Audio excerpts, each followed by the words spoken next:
transformation of human consciousness through meditation is frustrated so long as we think of it in terms of something that I myself can bring about. Stick with it until you get through the uncomfortable times, until you go, you know what? I can spend time with myself. I can do this. I can do this forever. Well, then it's okay to go re-engage, but there's great value in not doing that until you go, I'm good with me and me for right now. Once something's important to you, it never leaves your mind. If you always dreamt about being a singer-songwriter and you never did it, you will be haunted by that at the age of 70 because it's still right here, stored in the back of your mind.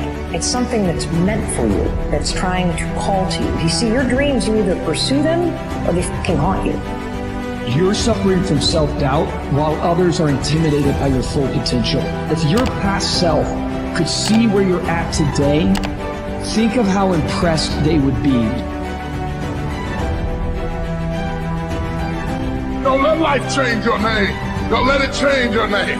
Don't you be nasty just because they're nasty. Don't you be hateful just because they're hateful. Don't you be vengeful just because they're vengeful. Don't lose yourself in your situation. Don't let your situation eat up yourself.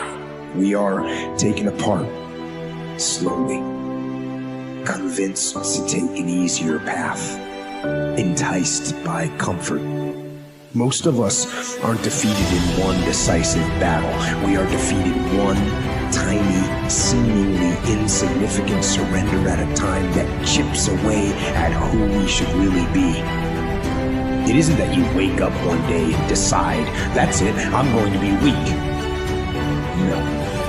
It is a slow, incremental process. It chips away at our will. It chips away at our discipline. I want to show people that there is a way out. That there is a way to do more, to get more, to obtain more. But I personally don't want to lose all that I've been able to get. So I need to make sure that I do everything to keep it.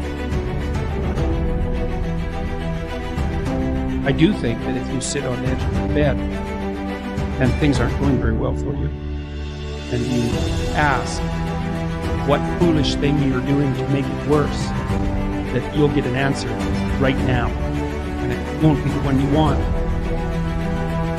but it might be the one that if you listen to will set things straight. I mean, that's the bright side of tragedy. And when you come through it, you really will have an appreciation for the moments without tragedy.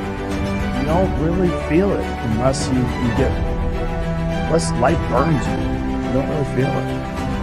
Learn to be your own booster. When I started trying to convince myself I can be a businessman after flopping and failing and losing thousands of dollars and feeling stupid and dumb and having people take advantage of me because of what I didn't know, I had to talk to myself because people were saying to me that I was dumb. And somewhere in the back of my mind, I was saying, you're right, look at what I've done. I had to say, no, Les. Hey, come on, man, get yourself together. You can handle this, you just haven't figured it out yet. It's all right, this is your training period. This is the tuition you have to pay for what you don't know. You can do this, other people have done it. It doesn't take an Einstein. Get you some people that can teach you some stuff that you don't know. Get you some people that have done it successfully and learn from them. Take some seminars, workshops, read some books on how to manage a business. Change the way you see yourself and begin to tend to the personal details. Understand that nobody's going to take care of your business better than you. See, this is something that you can't be in this business. This business has to be in you.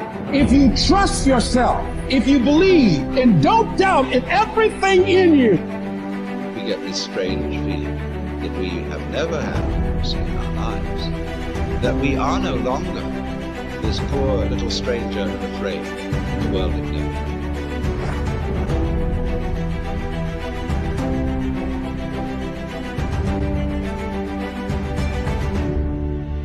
Imagine there are eternal verities: truth, beauty, justice, love, courage, fortitude, passion.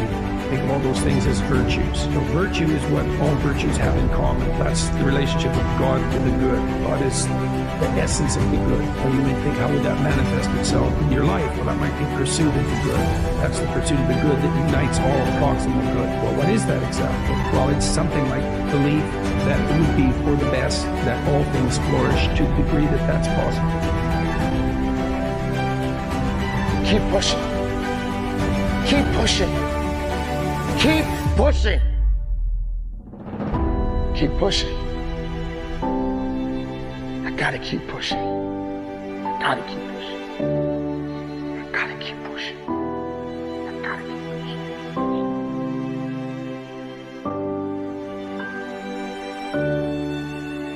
Hustling is a mentality. It's a code of conduct. The hustler's mentality is, how can this challenge be my opportunity? And what can I learn? The hustler thinks differently. All roads lead back to the mentality. If you're going to win, fight for your future. You all have your own unique rhythms and daily habits and things that you need to achieve and the things that you need to accomplish so that you look in the mirror and you feel like, yes, I can. Why choose this as our goal? And they may well ask, why climb the highest mountain? Why fly the Atlantic? There's a choice. You have to choose for your happiness. You have to choose for your well-being. You have to choose for your family. You have to choose for your health and wellness. You have to choose for success. When I made a decision to follow my destiny, I felt it calling me. My destiny was calling me. It's one small step for man. We choose to go to the moon in this decade and do the other things, not because they are easy, but because they are hard. Because that goal will serve to organize and measure the best of our energies and skills. Because that challenge is one that we're willing to accept, one we are unwilling to postpone, and one we intend to win. And conduct your business. We're not on the stage just because of talent or ability. We're up here because of 4 a.m. We're up here because of 2-a-days or 5-a-days. We're up here because we had a dream and let nothing stand in our way. If anything tried to bring us down, we used it to make us strong. We were never satisfied, never finished, will never be retired. I'm moving forward with my life because I deserve a better life. There's a you inside of you that you haven't even met yet. There's a life waiting for you that you haven't even experienced yet because you're choosing to stay in a life that isn't meant for you no more. You have left your greatness, you have left your peace, you have left that fulfilled you that you know who you are. You have left that person on the shelf for far too long. And you accepted something that's past its expiration date. But you gotta make the decision right now. You gotta make the choice to say, no more. I refuse to settle for less anymore.